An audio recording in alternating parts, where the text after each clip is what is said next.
Jadi jangan main-main loh. Rakyat ini ibaratnya kayak bisul ini hari ini loh.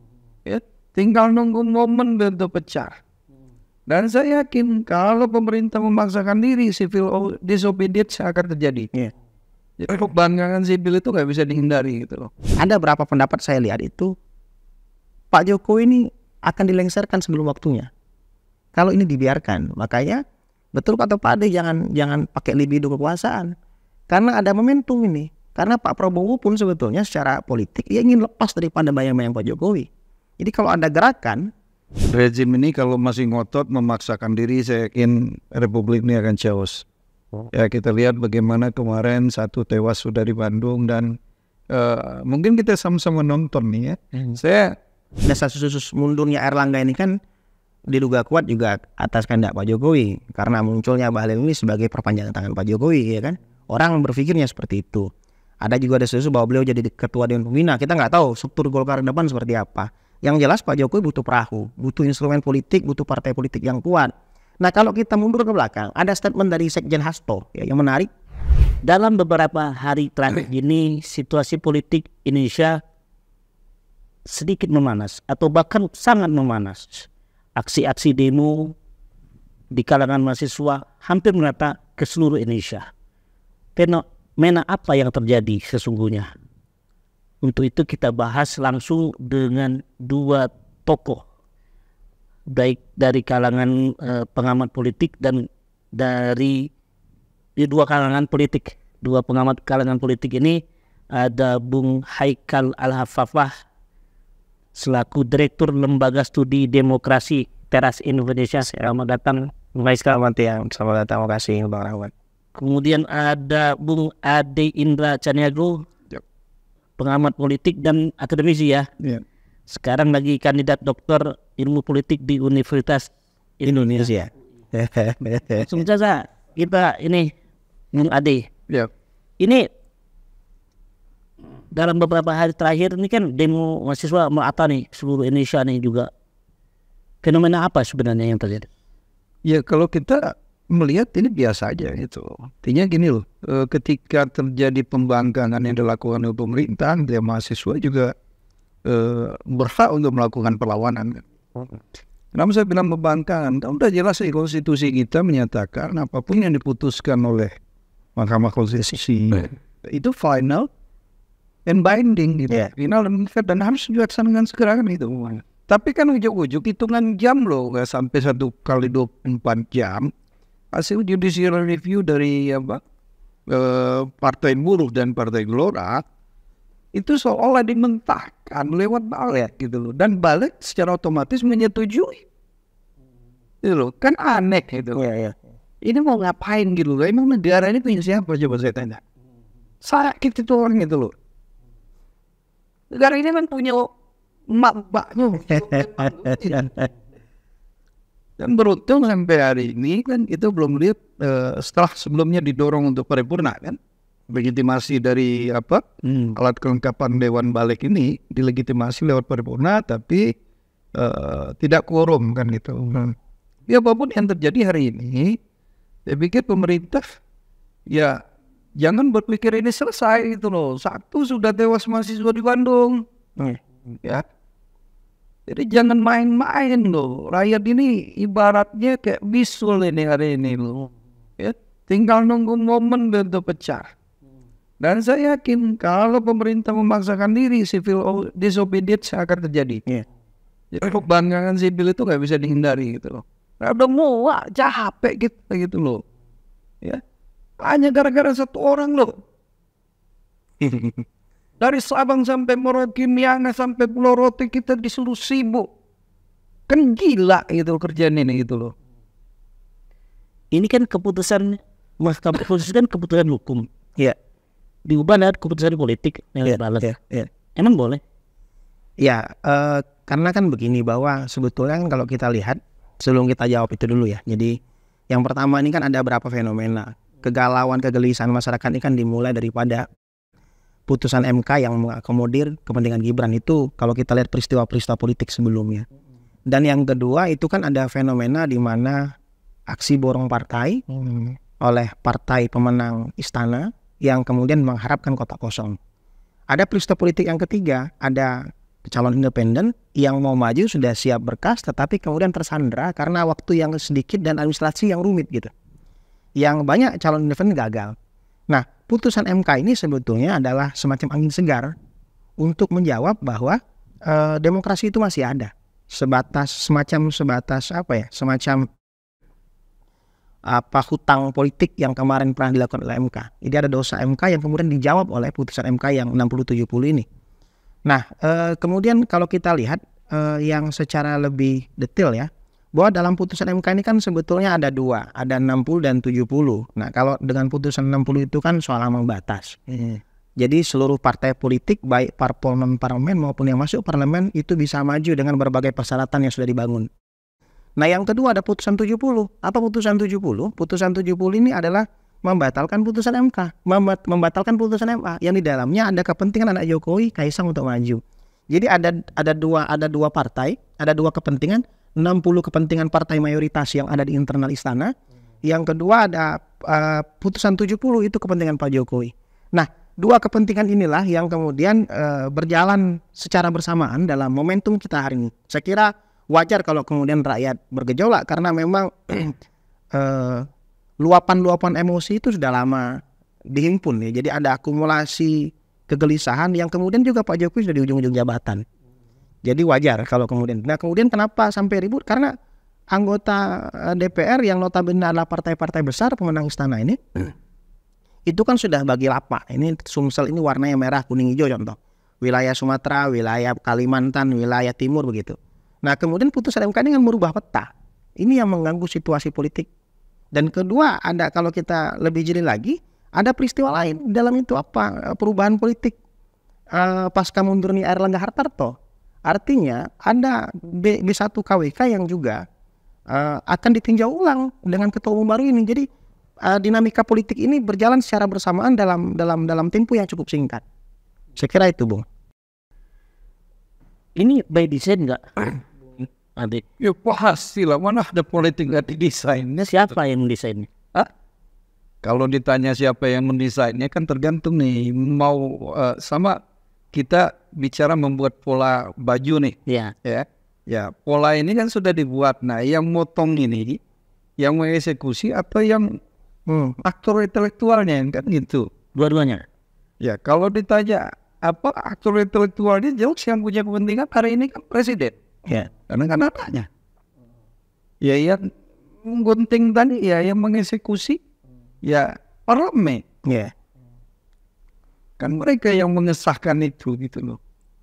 Kok mau mereka itu mendukung keputusan itu? Ya mau lah. Memang ada tekanan apa? Memang ada tekanan apa? Ya sebenarnya kan tekanan apa? Dari kacamata politik lah. Kalau saya bilang statementnya Bahlil ini udah selesai gitu loh. Bahayanya Bahlil itu apa sih gitu loh. Ini bahaya nih, ada Raja Jawa. Kalau kita nggak nurut di bahaya ini kan gitu. Ya, kalau saya kan sederhana aja, ya kan. Sekelas Airlangga, partai besar bisa ditekan, uji gitu diagangi, ya kan. Artinya apa? Yang lain urusan kecil kan gitu. Apalagi bukan ketua umum partai. Itu mungkin yang dimaksud oleh bahaya. Sekelas ketua partai pun bisa dipaksa semua. Kan gitu. Nah, jadi kalau saya sederhana aja gitu loh. Kenapa? Ya mohon maaf, presiden hari ini punya semua gitu. Ya, dia punya KPK dan itu dia sampaikan di ruang publik. Itu saya gigit. Ya maksudnya bukan gigit pakai gigi. Dia sampaikan juga secara eksplisit, saya punya KPK, saya punya polisi, saya punya jaksa. Artinya apa? Semua ini tersandra dan disandra. Pilihannya sih kok, karena melo aku atau karena melo terbuang. Kan itu, orang apa pikir daripada terbuang sudah mati pergi apa ke dunia yang penting aku bebas. Apa udah kena kamu pemilu? Emang separah itu kah? Jangankan level elit, level massa pun dikunci. Kalau bahasa John Seidel kan lock-in elektoral. Iya. Ya, pemilih itu bisa dikunci. Bagaimana mengunci pemilih? Pelihara kemiskinan, rawat kebodohannya. Maka Ketika Anda datang dengan bansos, Anda akan dianggap dewa, Anda akan dianggap pahlawan. Anda lah orang yang paling wow di mata mereka. Maka ketika Anda nyalon, ya mimpi yang lain nak menang kan itu. Berarti kabinet-kabinet yang ada sekarang ini tersandra juga semuanya orang-orang dari partai politik. Saya bilang pasti. Pasti ya. Pasti. Ya kita lihatlah kan kemarin kan jelas nih. Ada pertanyaan bodoh lah saya pikir. Kenapa mereka, para ketua umum partai ini, itu tidak mau maju sebagai calon? Yang lain ya, maksudnya Pak, ada Golkar, ya? Oh, kenapa? Kenapa bukan mereka? Sementara kita tahu ketika bicara kekuasaan, itu ruang mereka itu terbuka lebar, apalagi mereka ketua umum partai. Apa sih? Gitu loh. Tujuan kita berpartai kalau bukan kekuasaan. Nah kekuasaan tertinggi itu di eksekutif itu. Kalau nggak jadi hari 1, hari 2, kalau nggak jadi presiden, menteri itu presiden. Kira-kira, ya kalau mereka mau jujur, mau nggak mereka? Jawabannya pasti mau. Pertanyaannya, kenapa mereka tidak berani? Bukan nggak mau ya? Kenapa mereka nggak berani? Kan itu. Karena masuk obat, apa anak gue yang maju kan itu. Bisa diprediksi.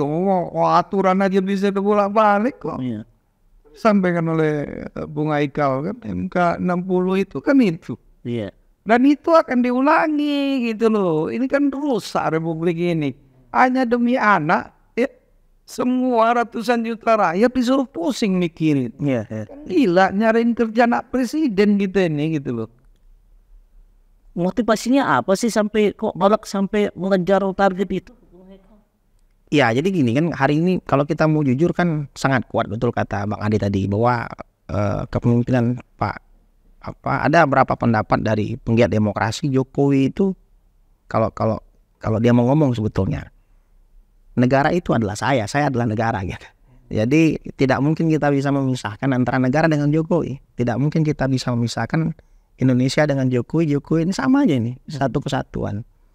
Nah, problem akarnya kan kalau kita lihat sebetulnya kan yang pertama kali adalah wali kota Solo naik ke Wapres, kemudian hari ini ada di Sumut ada Bobi, kemudian lagi ada putusan MA yang kemudian berusaha untuk mengakomodir Kaisang. Jadi ada anaknya satu jadi Wapres, anaknya satu mau diusung sebagai gubernur, mantunya juga diusung. Ini kan kegelisahan bersama. Nah kalau kita perhatikan lagi secara peristiwa politik ke belakang, di MK itu kan kalau putusan Pilpres itu kan ada namanya dissenting opinion. Di sana kita melihat bahwa ada perubahan sikap hukum yang berbeda. Jadi itu membuktikan bahwa ada hakim-hakim itu nggak memiliki cara pandang yang sama dalam putusan yang kemarin. Ada berapa rekomendasi yang dimasukkan. Artinya kita ingin menjelaskan pasca putusan oleh Anwar Usman, iparnya Pak Jokowi, itu MK mengatakan bahwa kami ini bukan bagian daripada Anwar gitu. Dan putusan politik hakim ini tidak seragam. Nah kemudian pada proses putusan 60-70 ini kan terlihat bahwa sebetulnya kami MK ini tidak ada urusan dengan Pak Jokowi. Kami ini terlepas daripada kepentingan itu. Nah putusan ini kemudian disambut oleh orang-orang yang hari ini memang sudah merupakan kegelisahan. Nah persoalan itu kemudian diperuncing pasca DPR melakukan rapat di balik itu. Itu luar biasa gejolaknya. Guru besar UI, UGM, semua aktivis muncul. Dan memang hari ini kan kecenderungannya Pak Jokowi ini kan di ujung-ujung jabatan. Kita akan lihat apakah kekuatan Pak Jokowi pasca menjelang lengser ini akan semakin kuat atau justru akan semakin turun. Saya rasa ini pertempuran antara kepentingan, ada partai besar PDIP, ada partai kecil, ada kemudian partai yang menang dan tidak masuk parlemen, kemudian ada pertarungan antara Prabowo juga dengan Jokowi. Jadi Prabowo itu juga harus bermain di antara konflik yang hari ini muncul. Balik kan lewat keputusan politik ya. Iya. Bukan keputusan hukum. Iya. Sekuat apa keputusan politik itu bisa merubah keputusan hukum? Jadi gini, kalau di pertanyaan tadi saya jawab. Iya, kita agak memang nyari pejabat hukum ya. Jadi memang MK ini kan statusnya itu kan adalah menguji undang-undang. Nah, balik ini sebetulnya pengen bikin undang-undang baru. Iya. Jadi MK ini kan dengan keluarnya nomor surat itu membuktikan bahwa surat itu keputusan sudah berjalan walaupun belum dilaksanakan. Nah, balik itu pengen bikin karena ini sudah ada, pengen bikin lagi nih undang-undang ya dibahas sama DPR. Jadi dia pengen bikin hukum yang lebih tinggi daripada putusan ini. Ini sebetulnya mengabaikan putusan MK, ada undang-undang baru lagi itu loh. Secara hierarki? Iya, lebih tinggi undang-undang. Ya karena MK ini kan statusnya itu hierarkinya itu sebagai penguji saja. Ya kalau memang yang dipersoalkan orang itu ada mekanisme politik yang berjalan secara cepat sekali. Ya dalam waktu kurang lebih 24 jam ada balik kemudian paripurna. Yang kemarin ada gerbang DPR yang dirobohkan itu, ada korban kata Bang Ade tadi. Ini membuktikan bahwa memang orang sudah mulai sadar bahwa Indonesia ini bukan kerajaan. Indonesia ini tidak bisa dibangun oleh model-model otoritarian, model-model militeristik, model-model tirani gitu. Gaya-gaya feodal juga katanya. Iya, feodal itu tradisi Jawa. Jadi Dia ini untung anaknya cuma 3.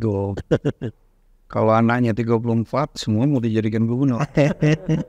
Oh ya ini kan mantunya, kan anaknya yang mungkin cewek, mantunya. Iya. Yang paling tua sudah wapres, yang satu mau didorong gitu. Bayangin loh, kalau anaknya 34. Bung Ade, ini kemarin mahasiswa ramai demo. Keputusan terakhir tertundanya ya, artinya pemberlakuan MK tetap dilanjutkan di 2024 ini, gitu kan? Redah nih. Ada lanjutan nggak menurut Anda? Saya yakin. Kenapa? Karena sampai ini kan PKPU-nya belum ada.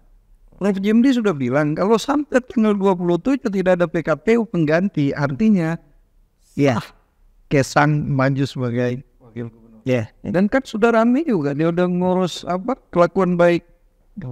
ya. Ngurus administrasi. Artinya memang bisa berjalan seperti rencana ya.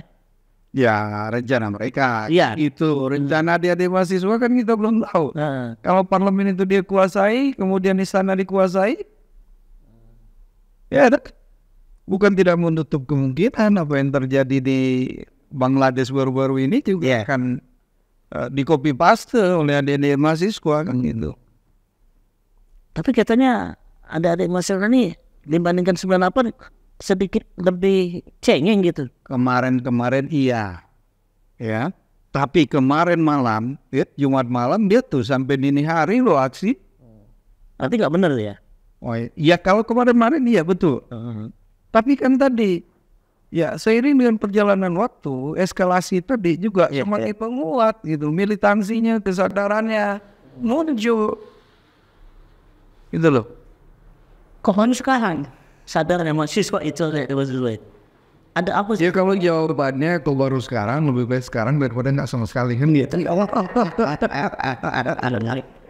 Karena saya di kemarin sudah bicara gitu kan, ini karena ada di mahasiswa terlambat ini gitu kan. Ya buat saya nggak ada istilah terlambat, lebih baik terlambat daripada tidak sama sekali, itu prinsip saya gitu. Tapi kan hari ini kan mungkin tadi mereka sudah melihat ini nggak bisa ditolerir lagi nih apa yang dilakukan hari ini. Dan rezim ini kalau masih ngotot memaksakan diri, saya yakin Republik ini akan chaos. Ya kita lihat bagaimana kemarin 1 tewas sudah di Bandung dan mungkin kita sama-sama nonton nih ya. Saya beberapa waktu yang lalu teman sekolah nanya nih, kebetulan kan saya aja yang dosen nih kan di grup WA nanya, bro itu kok udah aksi kok santai-santai aja nggak ada respon dari pemerintah. Saya bilang kayaknya karena belum ada molotov. Nah tadi malam saya lihat itu ada molotov malam ini lewat. Itu ngeri-ngeri sedap kalau sudah pakai molotov itu. Ya kan? Ya dilawan kan gas air mata sama molotov. Itu loh. Jadi hati-hati saya bilang, ini udah ada korban tewas. Dan kita lihat ya Trisakti kemarin luar biasa kerasnya menurut saya, ya polisi digebukin ya kan, dan ya saya cuma berani mengingatkan sekali lagi hati-hati, ya pakai akal sehat, jangan pakai libido kekuasaan gitu loh. Kalau Anda paksakan libido kekuasaan Anda, artinya Anda siap-siap untuk hengkang dari Republik ini, Iya. seperti apa yang terjadi di Bangladesh.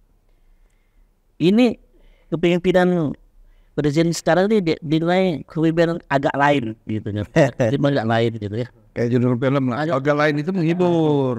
Kalau ini bikin apa, penyiksaan buat kita kan gitu. Hanya karena apa? Mengamankan anaknya satu orang, ya kan? Ya kita disiksa ini kan gitu. Dipaksa diadain mahasiswa untuk demo kan nyiksa itu kan. Harusnya mereka bisa belajar di kampus kan. Makanya dianggap agak lain bandingin pemerintah sebelumnya gitu ya. Menurut Bung Haikal, yakin nggak ini akan berlanjut mahasiswa gerakan mahasiswa nih? Ya, jadi kalau kita sekali lagi iris satu-satu ya. Jadi memang sekali lagi kita mau katakan bahwa ada dua kepentingan sebetulnya. Kepentingan nomor 60 ini kan kepentingan parpol-parpol di sana.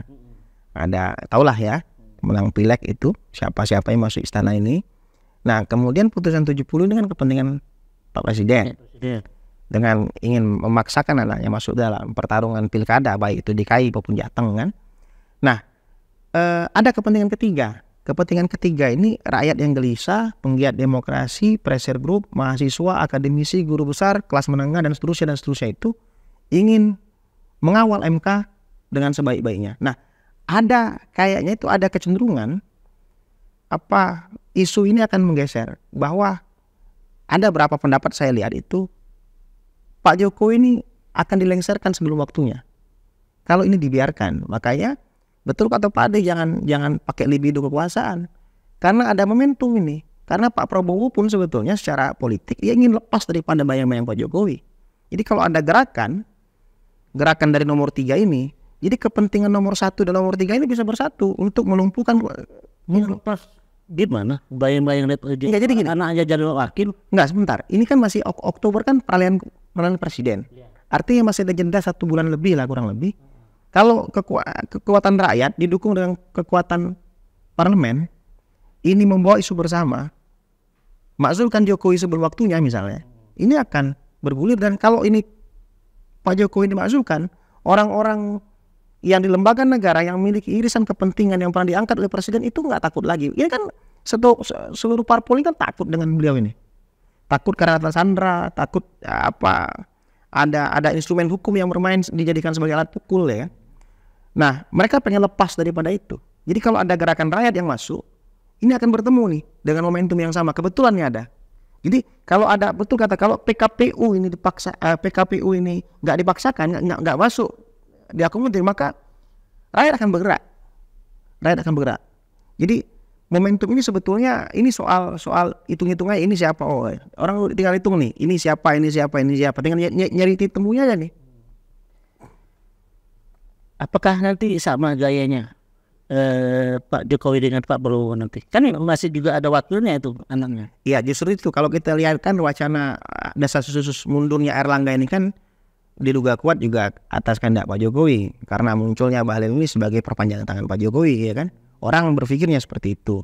Ada juga desas-desus bahwa beliau jadi ketua dewan pembina. Kita nggak tahu struktur Golkar ke depan seperti apa. Yang jelas Pak Jokowi butuh perahu, butuh instrumen politik, butuh partai politik yang kuat. Nah, kalau kita mundur ke belakang, ada statement dari Sekjen Hasto ya, yang menarik. Apakah Hasto yang pasca 14 Februari itu, pasca putusan pasca Pilpres kemarin, beliau udah mulai kencang tuh melihat Jokowi. Ada 2 partai kata Hasto yang punya potensi dibegal oleh Pak Jokowi. Yang pertama adalah PDIP, yang kedua adalah Golkar. Pak Jokowi pernah minta lewat Munaslup mengatakan bahwa Pak Jokowi ini ingin meminta ketua umum di PDIP. Dan kedua Golkar. Ini partai besar. Maka Hasto itu ngomong di media bahwa Pak Jokowi harus berjanji kepada publik dia tidak akan pernah mengakuisisi 2 partai ini. Nah, artinya dari istilah Hasto yang mengatakan yang demikian itu, maka Pak Jokowi ini kan sebetulnya butuh partai untuk mengamankan kelangsungan kepemimpinan Pak Prabowo. Di sana ada Gibran. Apakah Pak Jokowi akan dihargai dengan seberharga presiden-presiden atau enggak? Tergantung seberapa kuat dia punya pengaruh. Nah, ini sedang diuji nih dalam proses itu. Dan jangan lupa, dulu Pak Jokowi adalah bagian daripada PDIP. Dan PDIP sekarang sudah hengkang daripada Pak Jokowi. Jadi artinya Pak Jokowi ini dihadapkan dengan kekuatan-kekuatan politik yang berpotensi untuk melawan dirinya kalau dia nggak menjabat lagi. ini ada istilah partai-partai itu bakal kena tebang tukang kayu gitu. Bukan bakal, kan udah ditembang beringin itu. Salah satunya bukan beringin gitu kan. Apakah nanti ada partai-partai lain juga kena tebang gitu menurut Anda? Dia kan konsepnya dua. Ada yang ditembang karena mungkin nggak bisa dikendalikan. Kalau yang bisa dikendalikan kayak PAN kan dia tinggal ngomong tanpa itu menterinya itu kan gitu. Itu kan secara implisit ini bisa diatur dan harus diperhatikan kan gitu. Dan saya berharap ya peta politik pasti 20 Oktober berubah. Kalau ditanya ada Gibran di situ kan bisa diperlakukan seperti Maruf Amin kan gitu. Maruf Amin kan Begitulah harus seperti itu. iya. Tentu fenomena politik di nasional ini berpengaruh juga ke daerah. Kita mungkin bicara ke daerah. Pengaruh besar apa yang terjadi terkait dengan putusan MK, terus gejolak politik nasional sekarang ini, itu mungkin Bung Ande bisa menggambarkan. Harusnya peta politik berubah. Ya. Jadi kan kalau kemarin partai harus berkoalisi dengan angka yang dikeluarkan lewat GR di MK itu, peta politik secara otomatis berubah. Jadi kan misal nih, kalau di provinsi hari ini 2 calon yang menguat, masih bisa muncul 2 calon lagi. Kemudian di kota juga gitu. Tapi kan ini PDI harusnya bisa dorong sendiri kan sudah koalisi dengan Gerindra. Ya, tinggal Golkar. Golkar juga punya peluang untuk mencalonkan sendiri. Kalau enggak sebenarnya ya artinya bisa tambahan 2 dari 3 yang sudah ada kan, 5. Nah kalau ini terjadi ya secara otomatis rakyat harus bahagia. Kenapa? Banyak pilihan. Ya, bisa menimbang memilih yang mana yang akan dibilang. Kalau pilihannya 2 rusak semua kan susah milihnya. Terpaksa lah kita yang sedikit rusaknya kan gitu. Kalau bagus semua ya yang paling bagus yang bisa kita pilih kan gitu. Artinya nanti akan berubah, akan banyak calon nanti di pilkada. Harusnya kalau partai confidence, kalau partai punya kader. Persoalannya kan hari ini kan banyak yang nggak confidence nih, ya kan? Karena memang apa, proses kaderisasi di partai nggak jalan. Partai itu ibarat hari ini kendaraan umum, ya, yang ketika ketemu misalnya satu halte nih di mampir, dia tanya, kamu mau naik bis kita, punya SIM, bisa nyetir, ayo ente langsung setir barang ini, kan gitu. Jadi nggak ada proses kaderisasi, minimal jadi kondektur dulu kan kalau mau nyopir itu. Itu minimal standar sekali kan. Kalau mau anggota biasa udah duduk manis-manis, nggak kerja. Kan gitu. Faktanya yang soal konfidensi ini kan orang confident karena dia mungkin sudah megang material, punya dana nih, keyakinan itu kan. Nah sekarang se-confident apa politisi-politisi di daerah ini? Karena belum tentu mereka juga confident ini kaitan dengan materi. Iya betul. Jadi kan kalau kita jujur fenomena oligar, fenomena bohir, fenomena donatur politik itu sebetulnya adalah sebuah peristiwa politik di mana ada tokoh lokal dengan elektabilitas tertinggi tetapi tidak didukung dengan basis finansial yang kuat. Ini kan problemnya nih. Maka kemudian ada orang yang sudah confident, sudah cukup elektabilitas, punya finansial tapi kurang banyak, maka butuh dukungan-dukungan yang lain. Nah kalau kita lihat memang per hari ini untuk kota Palembang kan DPT-nya banyak sekali. Jadi untuk maju itu nggak pede kalau nggak ada dukungan donatur. Nah cuman yang jelas sebagaimana disampaikan oleh Bang Ade tadi bahwa ada perubahan-perubahan politik seharusnya terjadi kalau kita melihat dari fenomena MK ini. Kenapa? Karena dalam ini kan yang demokratis itu kan proses pemilihannya. Semua orang disuruh milih, partisipasi tinggi, stabilitas harus baik. Nah, cuman di level penentuan kompetisi partai atau kompetisi calonnya itu nggak demokratis. Semuanya kan dipilih oleh ketum parpol dan elit-elit yang kecilnya itu. Nah harapannya dengan putusan MK ini ada partai-partai kecil yang ada tokoh-tokoh lokal berharap dengan partai besar, dia nggak perlu lagi dengan partai besar. Dia bisa dengan kumpulin dengan partai-partai kecil, bisa maju secara confident untuk bertarung dengan calon-calon yang lain. Harapannya seperti itu. Nah yang kedua, akan ada peluang sebetulnya pasca perubahan politik di internal Partai Golkar dengan munculnya Bahlil Lahadalia itu, B1 KWK itu bisa direvisi, bisa diedit ulang. Kandidat yang sudah 200 lebih yang mendapatkan B1 KWK itu, itu sudah was-was nih. Apakah saya pilihannya dua? Apakah saya harus bayar ulang? Ataukah rekomendasi ini akan lari ke partai yang lain? Nah kalau kemudian Golkar ini akan merekomendasikan nama lain, tentu partai lain yang sudah mengeluarkan rekomendasi juga akan lirik ini kira-kira maharnya lebih besar atau enggak. Nah tentu ini secara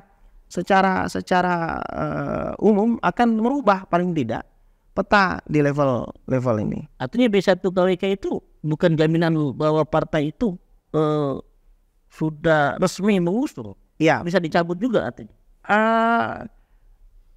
Kan begini, segala sesuatu itu bisa terjadi. Apa sih nggak bisa? 3 menit terakhir aja sebelum putusannya bisa berubah. Misal Bang Rahmat dapat rekomendasi, saya bilang saya punya, misal iya itu 3 menit lalu udah nggak berlaku. Bisa aja seperti itu. Nah ini yang terjadi. Nah, kemudian ini kan partai-partai koalisi ini kan trennya sudah bagi warna nih. Ini warna kuning, warna merah, warna jingga, warna ungu. Wilayah Sumatera, wilayah Kalimantan tinggal dibagi. Ini agak merah, ini agak kuning, gitu-gitu lah ya.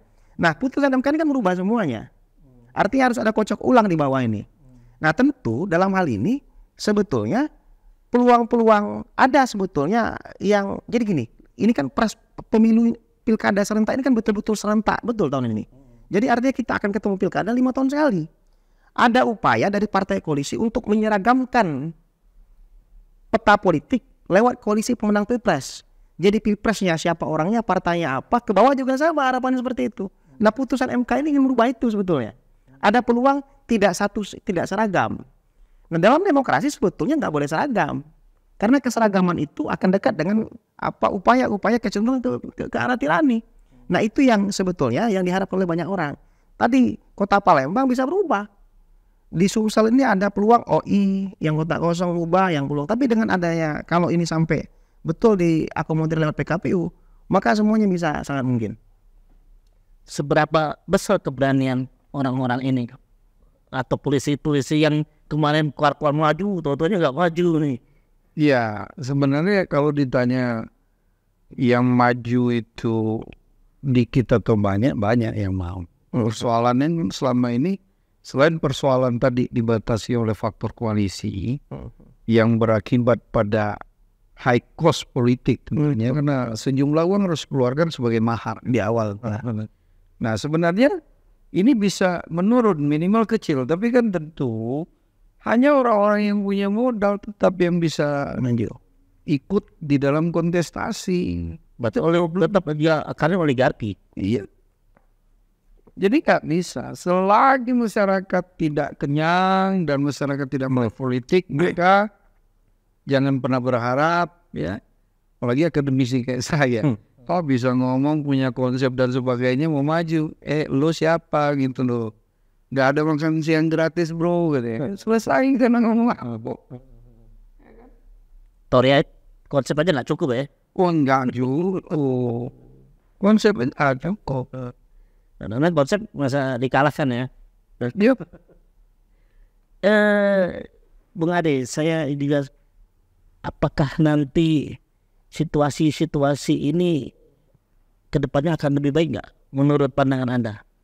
ya, harapan kita seperti itu. Nah tinggal bagaimana pelembagaan politik ini betul-betul maksimal kan gitu. Supaya apa?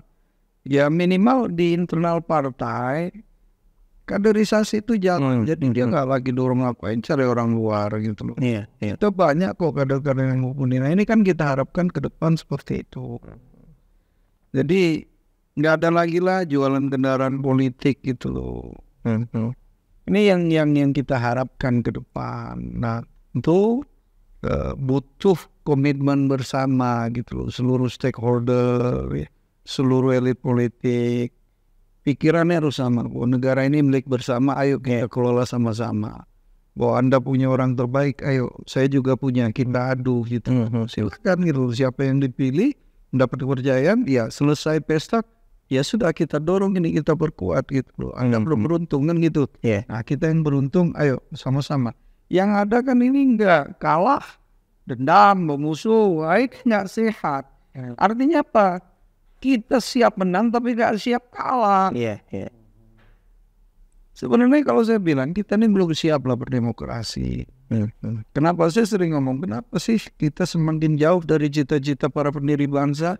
Cita-cita konstitusi itu kan jelas, mukadimah gampang kok kita baca, yang mencerdaskan kehidupan bangsa, mensejahterakan, memakmurkan. Kenapa yang begini aja nggak selesai?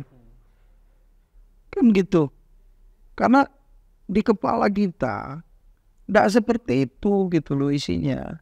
Kalau kita berpikir bahwa kita hadir sebagai elit, kebetulan mendapat uang itu, tugas kita ini mewujudkan apa yang sudah diperjuangkan oleh para pendiri bangsa. Selesai persoalan. Nah, untuk bisa sampai ke sini, ya rakyat tadi harus kita cerdaskan. Jangan kita rawat kebodohannya, kita pelihara kemiskinan hanya untuk melanggengkan kekuasaan. Itu problemnya gitu loh. Syarat demokrasi itu dua. Rakyat kita belum siap untuk demokrasi langsung ini. Politik elektoralnya belum siap. Lah kita begitu bangga, begitu senang, begitu bahagia, tapi lupa kita belajar dari Amerika. Amerika sampai hari ini presidennya belum pernah dipilih langsung. Lah kita dari RT sampai presiden kita pilih langsung. Dia per ini ya, per distrik ya. Iya, itu untuk parlemen, tapi kalau untuk presiden ada tahap Electoral college, ya. Kemudian ada pemilihan electoral college. Nah, electoral college inilah yang memilih presiden, sama dengan kita dulu milih MPR. MPR yang milih presiden.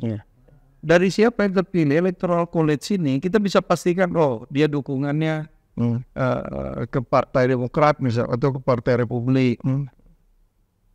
Nah, kita kan kenyang di sanjungan, wah hebat, paling demokrasi. Lupa syarat demokrasi itu dua. Pertama, rakyat kenyang. Kenapa kenyang ini nomor satu? Karena tidak akan pernah ada akal sehat, nalar, bekerja, jika perlu lapar. Kedua, melek politik, bahwa mereka paham, pejabat politik, elit politik itu tidak lebih dari outsourcing, pekerja yang 5 tahun sekali bisa kita ganti. Kalau nggak bagus kan namanya nyari pembantu, nyari klien gitu. Kan paman aja semuanya, klien masalah nggak bagus ganti. Cuma tunggu, itu kan sirkulasi elit kan 5 tahun sekali. Nah masyarakat kita nggak sampai logikanya situ. Jangankan mau bicara sirkulasi elit, jangan-jangan lampu jalan 12 jam tuh mereka nggak sadar itu nggak gratis loh. Di Palembang aja 200 miliar loh satu tahun pendapatan dari pajak penerangan jalan. Apa mereka peduli ketika lampu mati gitu loh? Harusnya mereka marah. Udah berkontribusi buat negara tapi negara aban. Nah masyarakat kita belum sampai di level itu. Begitu banyak kan kontribusi kita. Mulai dari bangun tidur sampai tidur lagi kita dipajai. Oh ini zaman Jokowi naik PPN 10%, naik 11%, tahun depan 12%. Belum yang lain-lain dipajak. Kita sakit perah, sementara para pengusaha dapat fasilitas, dapat karpet merah. Kan lucu. Kita disiksa. Sementara pemilik kedaulatan kita ini aneh republik ini nih. Pelayan jiksa majikan. Ya pelayan mereka outsourcing gitu. Yang 5 tahun sekali, kalau kita tidak senang bisa kita ganti, kita berhentikan, kita tukar sama yang lain. Ini ada masukan pertanyaan nih, Bung Ade, Bung Haikal. Ternyata aksi mahasiswa kemarin juga itu bukan menggugat Jokowi saja, tapi juga tentang sistem demokrasi yang kadang dikuasai oleh Kim. Nah imbasnya nanti kan ke daerah gitu kan, termasuk dinasti politik. Nah itu pandangan Bung Haikal lah seperti apa? Ya kan kalau kita lihat yang dikhawatirkan ada monopoli, sebetulnya monopoli politik. Yang kedua kan isunya kan soal PT, parliamentary threshold di level kabupaten, di level pilgub, di level pilwako, di level pilbub. Nah MK ini kan pengen menghancurkan semua ini, jadi nggak berlaku semua ini. Yang berlaku aturan MK, partai yang menang pemilu, partai yang menang parlemen maupun yang tidak sama nih. Nah ini sebetulnya menguntungkan bagi partai-partai kecil, orang-orang lokal yang punya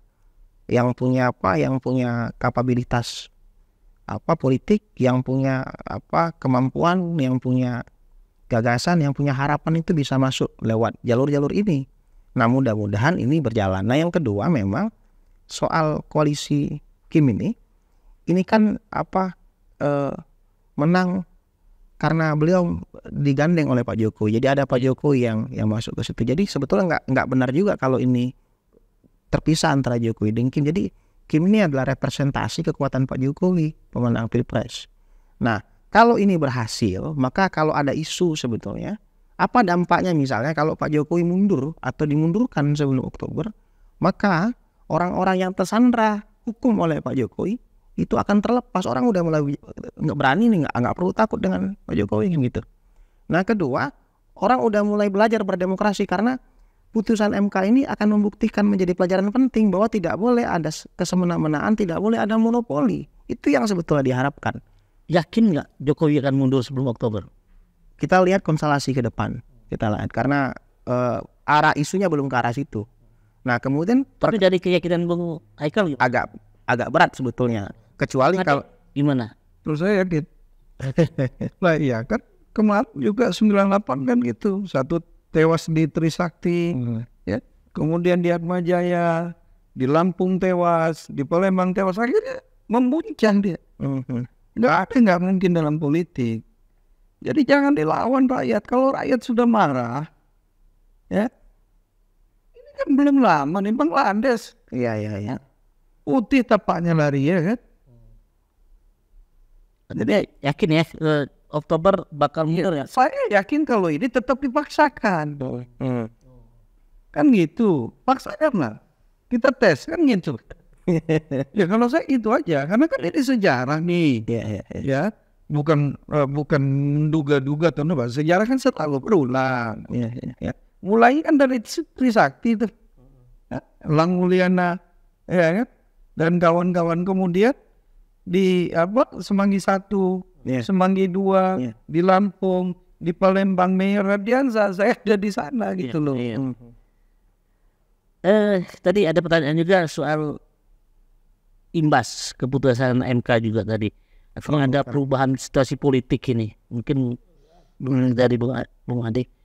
Nanti apakah nanti di pilkada juga nanti akan terpecah juga nggak? Ini ada dualisme di partai. Jadi gini, di beberapa daerah kan pola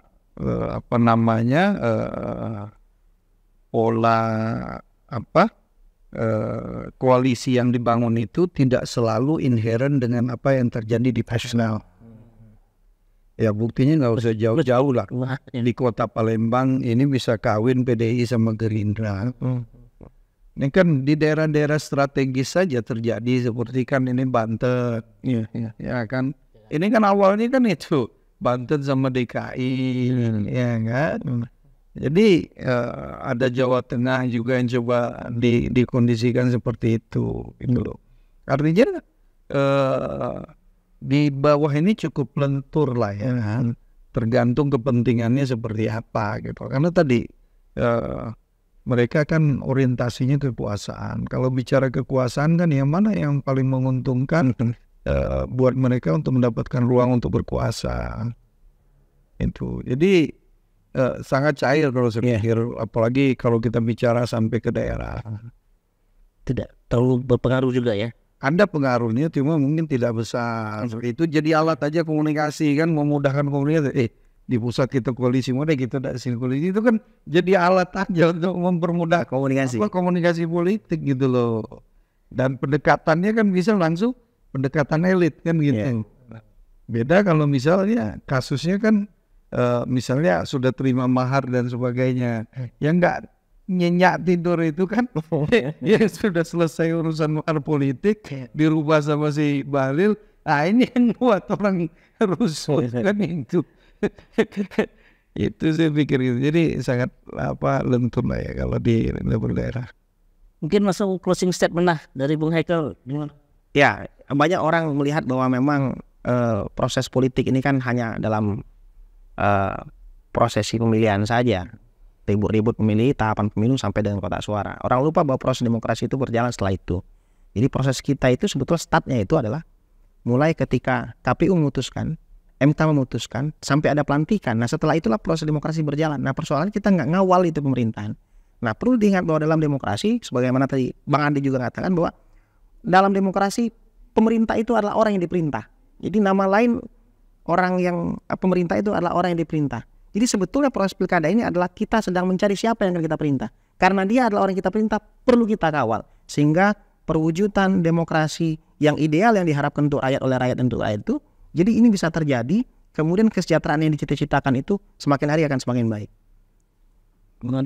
Ya saya ingat pesan almarhum ayah saya, nak, kalau Anda ingin dihormati oleh orang lain, hormati diri Anda. Itulah cara Anda untuk menghormati orang lain. Nah dalam kesempatan ini saya ingin sampaikan pada seluruh elit, pada presiden, kalau Anda ingin dihormati oleh rakyat, hormatilah keputusan MK. Kalau Anda membangkang terhadap keputusan MK, jangan salahkan kalau rakyat melakukan pembangkangan sipil. Saya pikir itu. Oke, baik, kami akhiri dengan ucapan terima kasih.